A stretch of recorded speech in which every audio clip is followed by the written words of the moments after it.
Buenas tardes a todos, nuestro grupo está conformado por Lidia Morera Martínez, María de los Ángeles Restrepo y quien les habla, Paula Castro. El día de hoy les vamos a hablar acerca de las revoluciones en Latinoamérica, pero en este caso les venimos a traer dos revoluciones exactamente. Vamos a hablar acerca de la revolución cubana y de la revolución chilena. Para comenzar vamos a hablar de la revolución en Cuba. Bueno, como toda guerra que ocurre en el transcurso de la historia, pues todo tiene su inicio.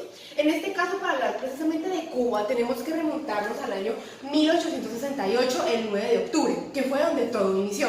¿Inició en qué sentido? Cuba venía siendo una Cuba oprimida, donde todavía se veía la esclavitud y los cubanos no tenían libertad, ya que para ese entonces la colonia española era la que predominaba y mandaba más sobre este territorio y sobre los cubanos.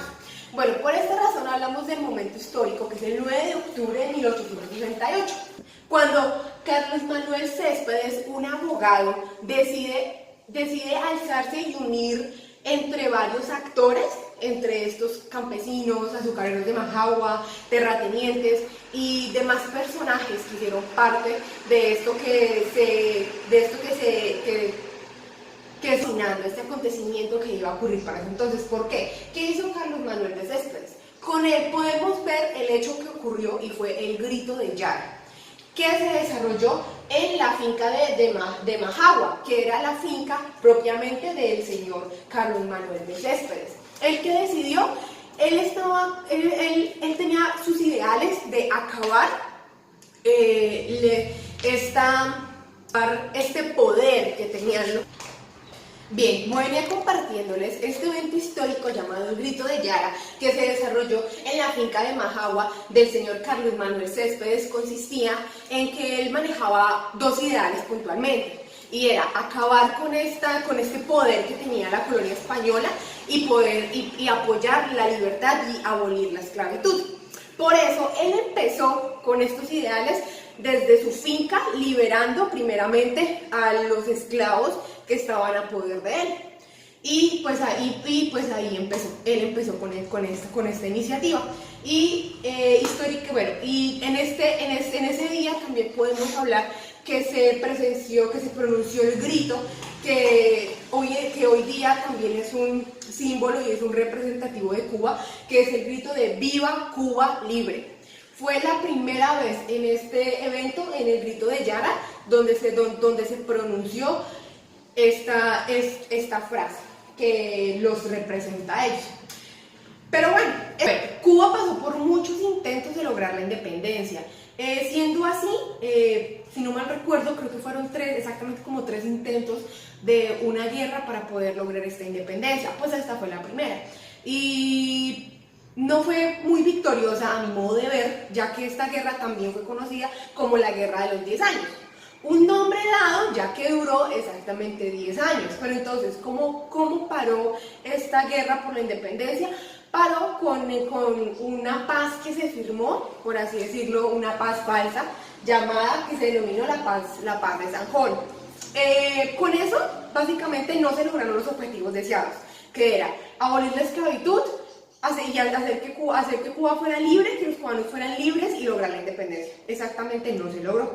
Pero bueno, después de este acontecimiento, venimos a hablar de otro personaje que también fue un actor en otra guerra que también se produjo durante Cuba, en un intento de las guerras que les comento que se intentaron, y que fue realizada por José Martí, que era una persona, un abogado y un político cubano, que de erradicar lo que era la colonia española y pues seguir con el mismo objetivo de liberar a Cuba y poder lograr independizarse. ¿Qué hizo él? Él contactó de nuevo a las personas que combatieron en la Guerra de los 10 años, y lo que hizo fue reunir fuerzas y atacar en 1895. Decidió atacar en un intento de otra guerra independentista. Realmente tampoco tuvo éxito y desafortunadamente en esta guerra José Martí perdió la vida. Bien, retomando con lo que venimos hablando, es importante decir que para ese entonces otro de los ideales de José Martí que había olvidado decir era que él también buscaba poder romper ese vínculo económico que Estados Unidos ya estaba comenzando a tener en Cuba, en cuanto a la parte del tabaco y en cuanto a la parte agrícola y minera.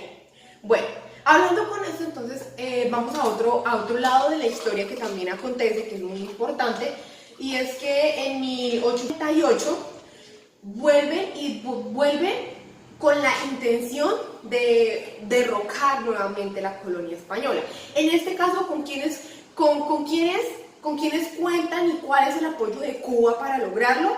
Pues Estados Unidos estaba comenzando a tener una gran influencia, como les venía comentando, pues en ese entonces ellos ¿qué hicieron? Pues dijeron, metámonos en este cuento porque también nos afecta y nos involucra a nosotros, porque pues económicamente era como les estaba diciendo, pues es algo de lo que ellos se sostenían, ¿verdad?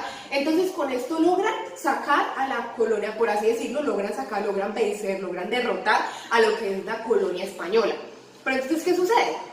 Pues que los españoles se van y pues aunque era una victoria, realmente no era muy beneficiosa. ¿Por qué? Porque como les decía, España se fue, pero quedó Estados Unidos ahora dominando a los cubanos. Entonces, simplemente, ¿qué se hizo?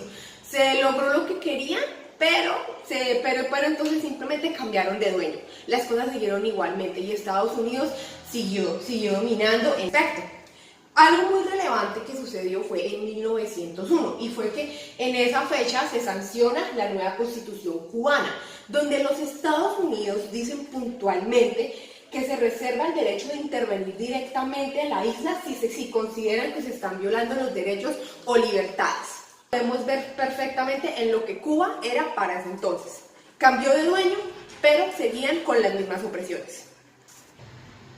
Bien, continuando con el hilo de nuestra historia, también debemos hablar de que Cuba también entró en una crisis en lo que tiene que ver en 1923, que es el siguiente apartado del cual vamos a comentar.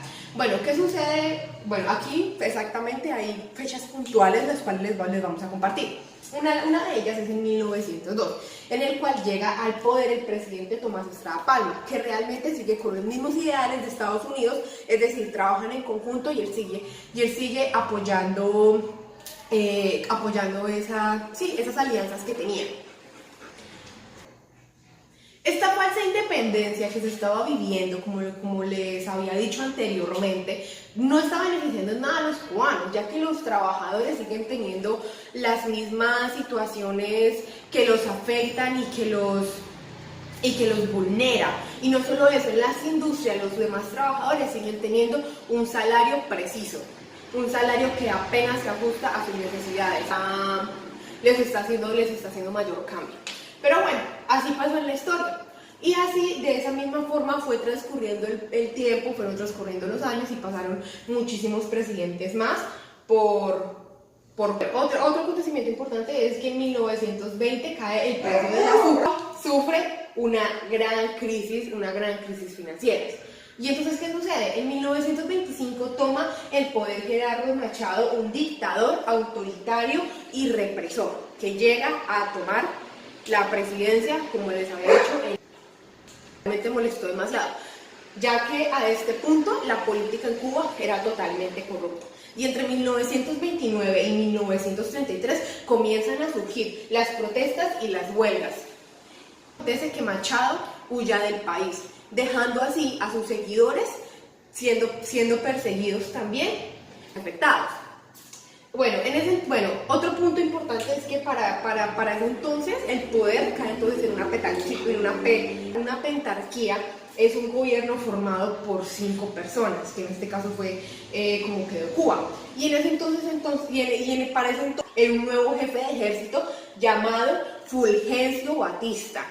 Un personaje que va a ser también un gran punto de referencia en nuestra historia, en esta historia de la Revolución Cubana. Bueno, unos datos de él es que nació en Pequita, Cuba, el 16 de enero de 1901. Lo curioso de este personaje es que sus padres lucharon a favor de la independencia, que para ese entonces se buscaba era sacar a España de Cuba. Otro dato importante de este personaje es que lo que fue en 1940 y en 1944 fue que toma el poder y llega a la presidencia. Bien, ahora vamos a hablar de la fecha 1945, que es donde hablamos de las escuelas de las revoluciones.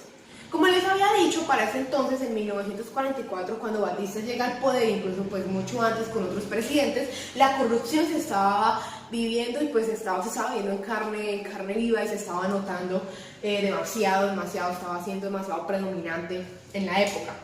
Es el que nos va a cambiar totalmente la historia, el que realmente cambió el rumbo de la historia de Cuba. Y vamos a hablar que esta persona nada más y nada menos que Fidel Castro, quien ingresa a la Universidad de Cuba, a la Universidad de La Habana, a empezar sus estudios para ser abogado. Era un joven con muchas ambiciones y él entró con una perspectiva diferente a la universidad y fue en la universidad donde se dio cuenta de todas las cosas que estaban sucediendo en Cuba y pues que eso cambió totalmente su ideología y lo impulsó a hacer las cosas que estaba haciendo, ¿verdad? Formalmente durante 1976 a 2008. Esto pues es un dato que se da aquí, pero más adelante vamos a hablarles más a fondo acerca de este personaje.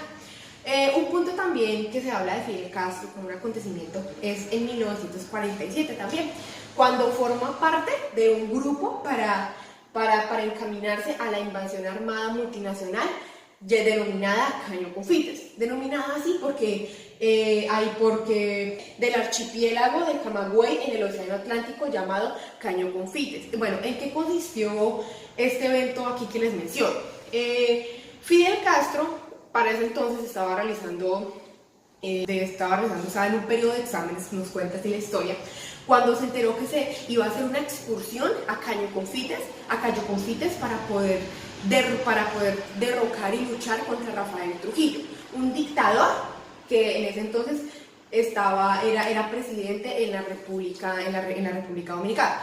En la República Dominicana de esto, Fidel dejó hablados sus exámenes y decidió embarcarse a la expedición. Él era parte de un grupo era un grupo simplemente que era la voz de los estudiantes, porque cabe resaltar aquí un dato, que Fidel Castro también fue un destacable líder, porque él también era la voz de sus compañeros en ese entonces en la universidad, porque él pertenecía a muchos grupos estudiantiles, como les venía contando, su ideología cambió totalmente en la universidad.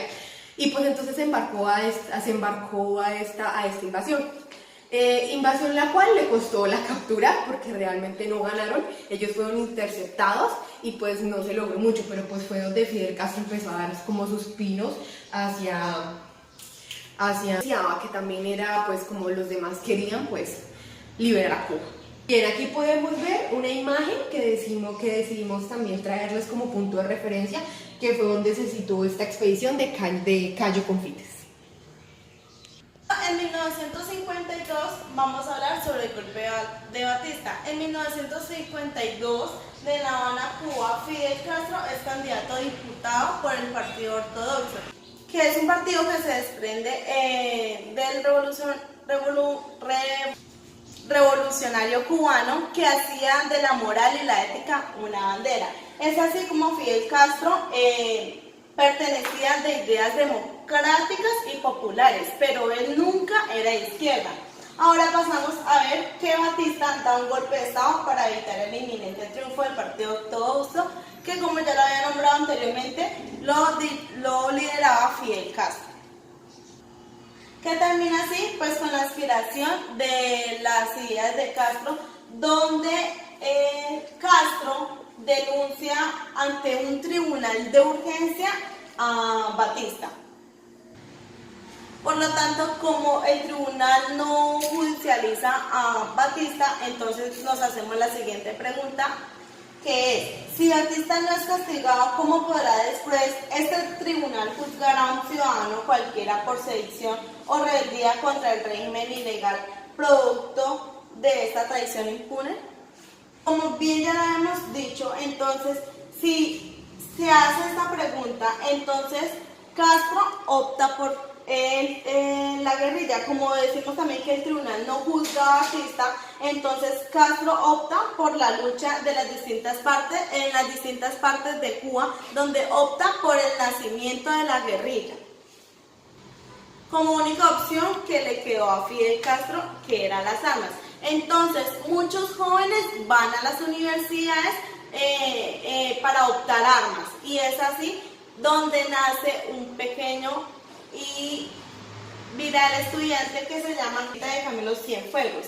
Camilo Cienfuegos nace el 6 de febrero de 1932 con origen bajo, donde su oficio era sastre y era escultor también. Él también era un estudiante de la universidad donde estudiaba también, en la misma universidad donde estudiaba Castro, y también era un comandante. Castro era de origen bajo, Camilo era un dato importante era que sus padres eran anarquistas españoles, y entonces Camilo, desde que empezó a surgir lo de la guerrilla con Fidel, Camilo deja la isla y empieza a criticarla desde los Estados Unidos y a través del periodo de La Voz de Cuba. En 1953, el ataque al cuartel de Moncada. Continúa la corrupción y el enriquecimiento de la industria azucarera, y es así mientras las partes medias y bajas siguen oponiéndose a los regímenes que se están presentando en este caso. El ataque al cuartel Moncada se divide en dos. Uno que es el cuartel Moncada en Santiago de Cuba y otro. Listo, como les venía mencionando, entonces hicieron dos cuarteles, que es el cuartel Moncada de Santiago de Cuba y cuartel Carlos Manuel de Céspedes en Bayamo. Pero antes de hablar sobre estos dos cuarteles, les comento que Fidel Castro es quien reúne a un grupo de jóvenes, que en total fueron 135, y de estos 135 realizaron estos dos cuarteles, como ya se los había nombrado. En estos dos cuarteles era de la provincia del Oriente. Este cuartel del Moncada de Santiago de Cuba, este cuartel de Santiago Moncada en Santiago de Cuba, y el cuartel Carlos Manuel Céspedes en Bayamo. También les comento que las fuerzas de Batista, ellos no se iban a quedar con las suyas. Entonces, ¿qué hizo Batista? También armar un grupo y mandarlos a que combatieran con estos dos cuarteles. Como ya hemos nombrado, Batista lanza a la guerra también contra Fidel. Entonces, ¿qué pasa? Entonces, estas dos bandas o estos dos cuarteles dan de baja, tienen incursiones y fracasan, y se producen bajas en los dos bandos, y de hecho también en la de Batista. En los tres, pues como hay un ataque, hay muertes, y es así donde solo hay 6 muertos de la banda de Batista. Claramente está que son 6 muertos, pero hay 80 torturados y también hay ejecutados. Pero hay una frase que dice Castro, y es: el Moncada se convierte en un taller de tortura y de muerte, donde, como ya les había dicho claramente, pues hay 6 muertos, hay 80 torturados y ejecutados, y Castro con algunos compañeros pues se logran escapar para una isla donde se llama Sierra Maestra. Esa Sierra Maestra, pero que son sorprendidos por los combates. Castro y algunos compañeros, por decirlo así, se alcanzan a escapar para una isla que se llama Sierra Maestra, pero en Sierra Maestra ya tenían como algunos informantes, y en Sierra Maestra algunos ejércitos algunos combatistas de Batista los estaban esperando en Sierra Maestra. Es allí donde vuelve y se enfrentan a los combates. Es allí donde el ejército de Batista captura a Castro y le dan 15 años de prisión en la cárcel que llamaba Los Pinos. Mientras Castro es preso en la cárcel de Los Pinos, él escribe una historia que se llama La historia me absorberá. Es un legado de defensa que retoma las ideas del nazismo, del alto imperialismo de Martí. Vamos a hablar de 1955, la liberación y el regreso, pero nos retrocedemos un momentico a recordarles sobre Camilo Cienfuegos. Que Camilo Cienfuegos en 1955, como hablamos de la liberación y el regreso, Camilo Cienfuegos es herido en uno de los combates que tiene Fidel contra Batista. ¿Qué pasa? Como Camilo Cienfuegos es fichado por comunistas y deportado a México, los comunistas lo que hicieron fue devolverlo para México, mientras Fidel realiza varias apariciones públicas, vuelve a aparecer, vuelve a hablar sobre él, qué es lo que pasa mientras él está en la cárcel. Muchas apariciones públicas hacen que él regrese a hablar con Batista, y lo que hace la comunidad es que hace interacciones de que lo liberen en mayo. Como les recordaba, Camilo Cienfuegos es herido, pero como Fidel hace apariciones pues en medios públicos, lo que pasa es que a muchos compañeros y muchos comunistas de Fidel hacen que liberen a Fidel en mayo de 1955. Después de que lo liberan, Fidel lo que hace es exiliarse, o sea, escaparse, refugiarse en Estados Unidos. Después de que pasa de Estados Unidos, se va para México a reencontrarse con su hermano Raúl. Y es allí donde ellos dos, Raúl y Castro, Raúl y Fidel, nacen o surgen con la idea de fundar el nuevo movimiento revolucionario del 26 de julio. Lo que hacen ellos dos es hacer contactos, buscar más gente y unirse más fuerzas para derrotar al señor Batista. Estudiantes políticos, los de la KGB, que más adelante les voy a hablar, la parte de la CIA, que también es otra que se une, y muchos movimientos de jóvenes idealistas son los revolucionarios, y también el señor, que ya lo habíamos visto, Camilo Cienfuegos, que es otro de los que también está con ellos pues para derrotar a Batista. Es así como también existe otro señor, que no lo nombro acá, pero es Camilo Cienfuegos, es uno de los que está liderando este partido del movimiento, y otro señor que se llama Ernesto Guevara. Ernesto Guevara nació el 14 de mayo de 1928 y es de origen alto. Con su oficio, pues él era médico, y pues algunos datos importantes eran que después de la Revolución Cubana, que fue lo que pasó acá, combatió a América Latina y a África.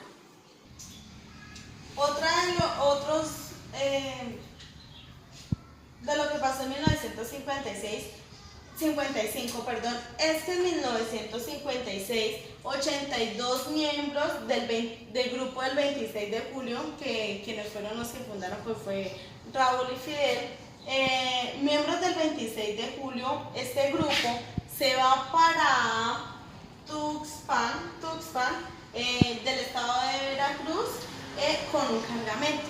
¿Qué pasa allí? Es allí donde ellos se enfrentan y navegan 7 días bajo la tormenta, y el 2 de diciembre ellos dejan donde ellos venían, como lo es el yate. Es allí donde encallan en los cayuelos el 2 de diciembre, y ellos tienen que abandonar sus pertenencias, ellos tienen que dejar en el yate todo lo que traían, aparte pues del cargamento. 3 días después, en busca del ejército de Batista, quienes habían sido cerrados en la misión que en la anterior, muchos mueren en combate también. ¿Por qué? Porque vuelven y se enfrentan al ejército de Batista, y es otra vez donde nace una nueva guerra en la villa de Tuxpan, perdón. Muchos mueren en la guerra y también, como les había dicho, muchos mueren en la guerra, pero un dato curioso es que solo 20 de estos miembros del 26 de julio, solo 20 fueron refugiados y ellos alcanzaron a escaparse. Pero ¿qué pasa? Como eran solo 20, a ellos no les importó nada. Con tal de acabar con el ejército de Batista, ellos se van para la Sierra Maestra de nuevo y se enfrentan con 75.000 hombres de los soldados de Batista. Es allí donde 75.000 con 20 miembros del 26 de julio se enfrentan entre ellos dos. Ahora vamos a hablar que en 1956 es el ataque final. ¿Qué pasa en el ataque final? En 1957 y 1958 suceden numerosos combates porque el pueblo ya está cansado de Batista, ya no quiere pues verlo más. Entonces es allí donde empiezan el pueblo a pedir y a exigir la liberación de todos los rebeldes, pues quienes están en la cárcel, para que ellos también ayuden al combate que va a haber contra Batista. Entonces, ¿qué hacen? Van a liberarlos y empieza a surgir el movimiento para anglosar sus filas y empiecen a avanzar contra... Ellos empiezan a pasar de pueblo en pueblo y también pues en los campos, para que toda esta gente se una y empiece a pelear contra Batista.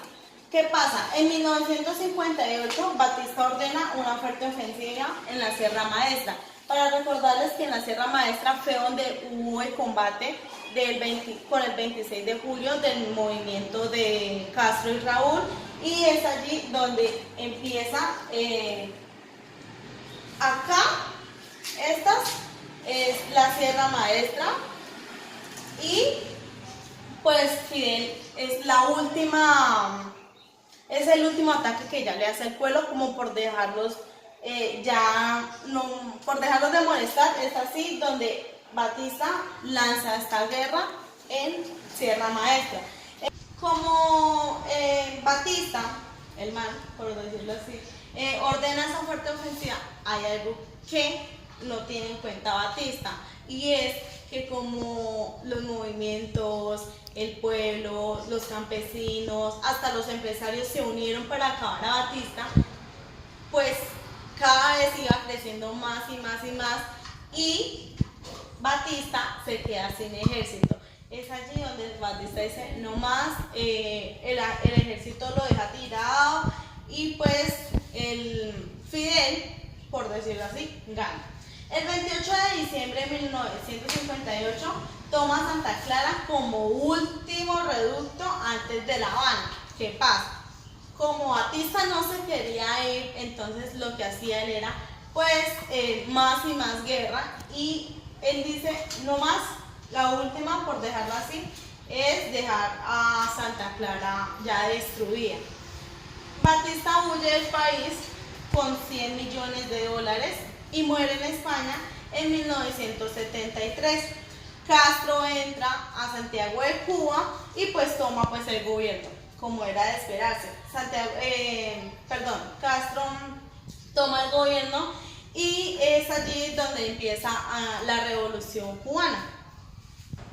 Como Fidel pues toma el gobierno, entonces ¿qué pasa? Él forma un gobierno revolucionario que se vuelca con el tiempo al comunismo. Ahora vamos a hablar de otro señor que se llama Dólticos Torrado. Él es un señor quien quien pasa a ser como la mano derecha de Fidel, y es allí donde él afina el gobierno, donde se pasa al poder. Fidel le otorga como ese privilegio de ser el quien gobierne Cuba, y él toma el gobierno en 1976.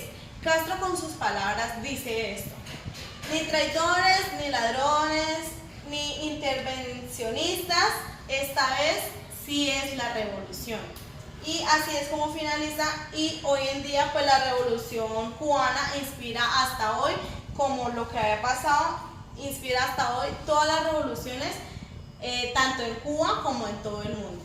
Cabe aclarar que cuando Fidel Castro toma el poder, Estados Unidos no lo reconoce como presidente de Cuba. Esto hace que Fidel se ofenda y busque alianzas por otro país. En ese tiempo Estados Unidos y Rusia tenían un conflicto.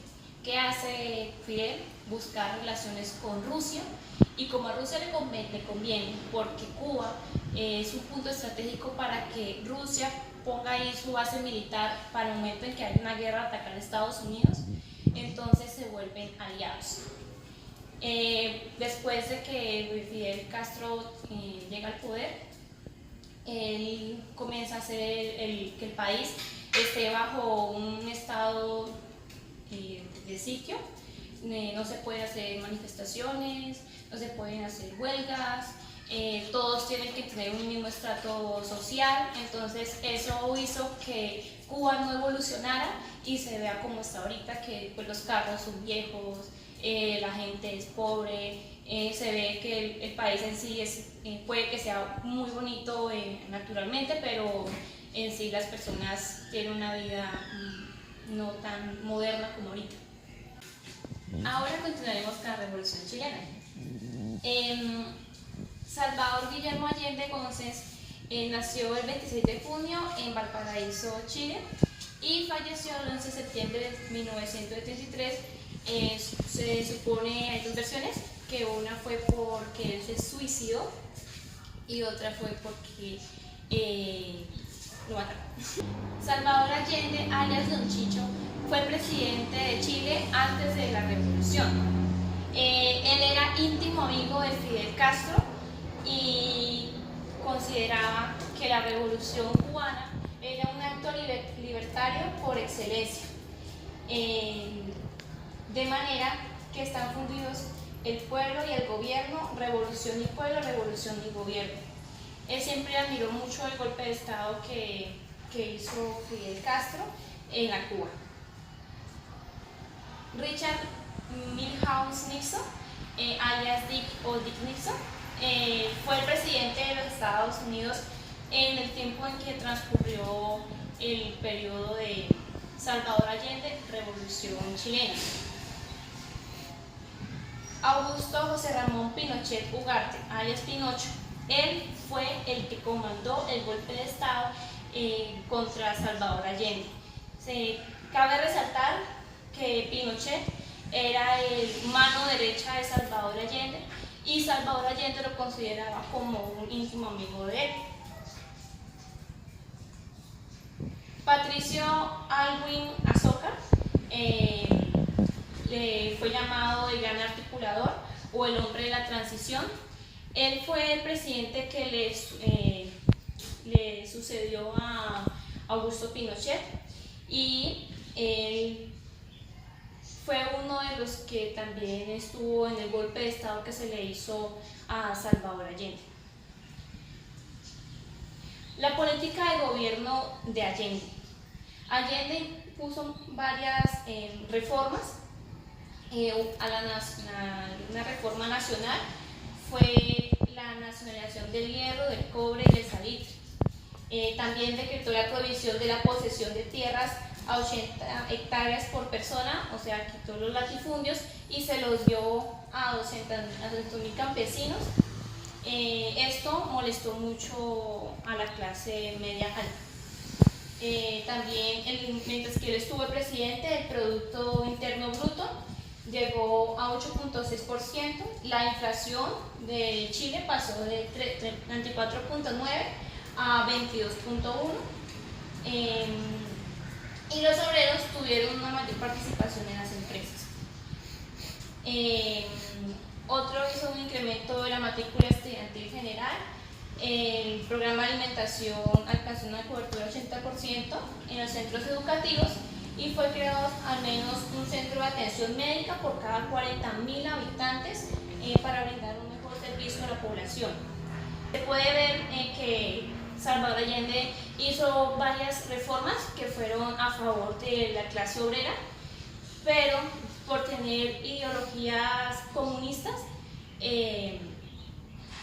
no era tan querido.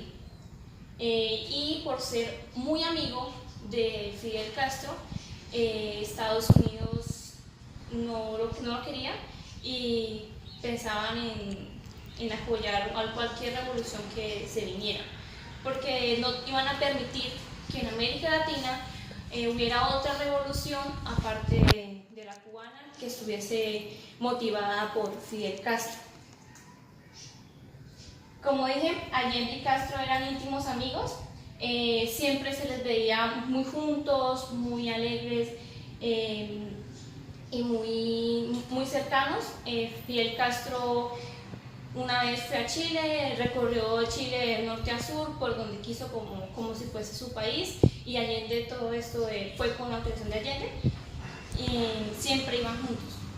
A principios de la década de los 70, la Guerra Fría estaba en su apogeo y Estados Unidos había declarado por activa y por pasiva que no iba a consentir una nueva Cuba en América. Es decir, que no iban a tolerar que se viniera otra revolución como la de Fidel Castro y no iban a reconocer ningún otro presidente o ningún otro comunista dentro de América Latina. Henry Kissinger, que fue el secretario de Estado de los Estados Unidos, maniobró desde el primer momento para impedir el avance de la izquierda en el continente. Más adelante vamos a ver cómo lo hizo.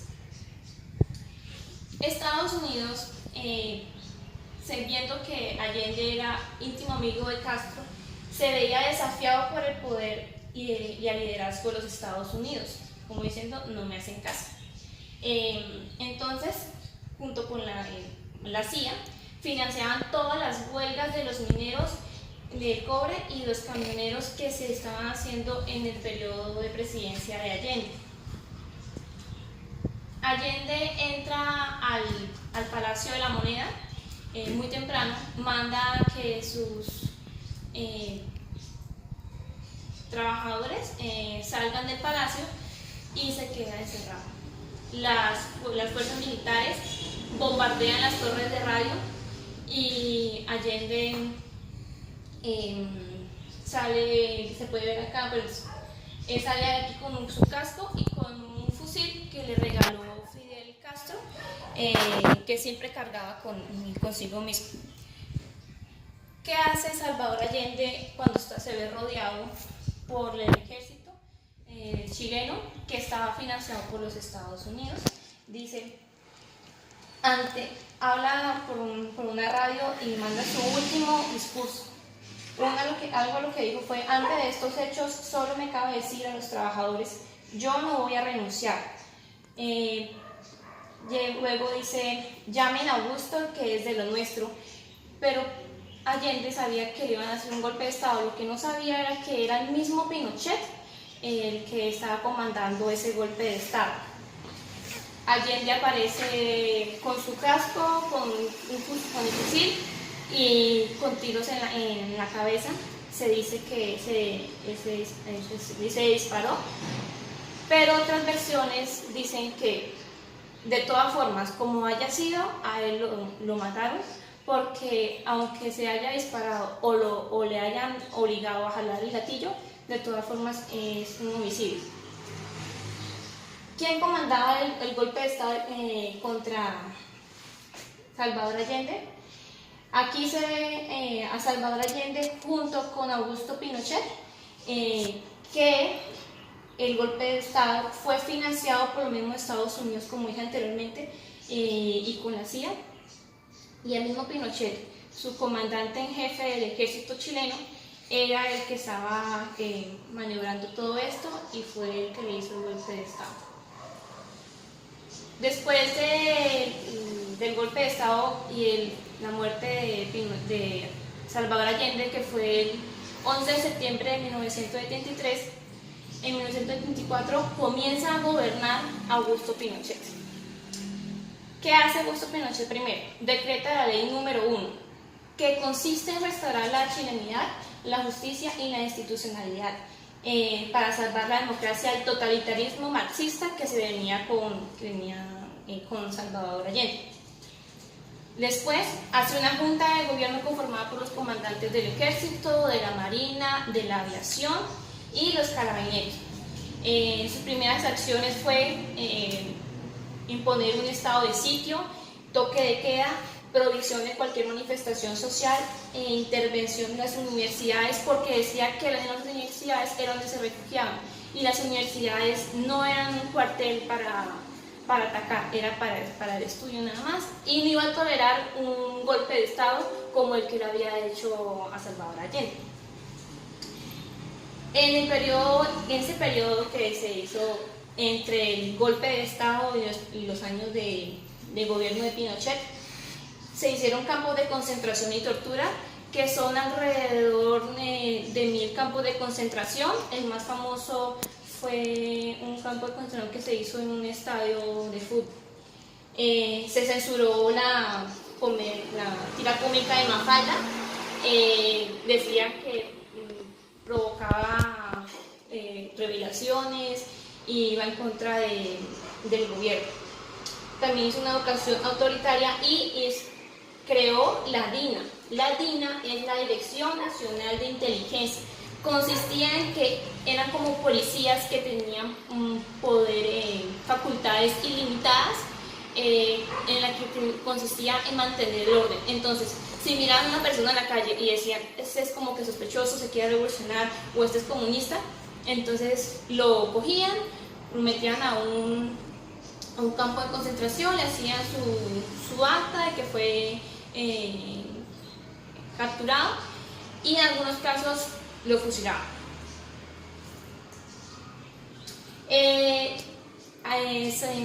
Augusto Pinochet después tomó un modelo político y económico neoliberal, que privatizó los aportes provisionales, salud, educación, y recortó la seguridad social. La tasa de desempleo llegó a un 20%. La reducción del salario de los trabajadores hizo que,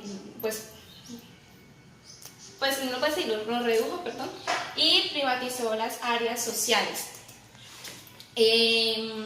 Como dije, no se podía andar en cualquier hora, no se podía hablar con cualquier persona afuera en la calle, si fuera hombre, fuera mujer. Bueno, en 1975 Estados Unidos crea un plan llamado CONTRA, que fue una red de coordinación represalia contra dictaduras que se veían en el cono sur de Sudamérica, que consistía en que todo aquel gobierno dictatorial fuese oprimido. En ese tiempo los países con dictaduras eran Chile, Argentina, Paraguay, Brasil y Uruguay.